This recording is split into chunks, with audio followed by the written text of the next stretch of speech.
யோவான் சுவிசேஷம் 1வது அதிகாரம் 38வது வசனம். இயேசு திரும்பி அவர்கள் பின் செல்லுகிறதைக் கண்டு, என்ன தேடுகிறீர்கள் என்றார். அதற்கு அவர்கள், ரபி, நீர் எங்கே தங்கியிருக்கிறீர் என்று கேட்டார்கள். ரபி என்பதற்கு போதகரே என்று அர்த்தமாம். கர்த்தருடைய பரிசுத்த நாமம் மகிமைப்படுவதாக. யோவான் ஆண்டவராக இயேசு கிறிஸ்து நடந்து வருவதை பார்த்து தன்னோடு இருந்த சீஷர்களுக்கு காண்பித்துக் கொடுக்கிறார், இதோ தேவ ஆட்டுக்குட்டி என்று.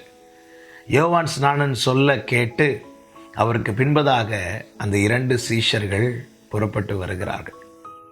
இந்த 2 சீஷர்கள் இயேசுவுக்கு பின் செல்லுகிறதை இயேசு திரும்பி பார்த்து அவர்களிடத்தில் கேட்கிறார், என்ன தேடுகிறீர்கள் என்று.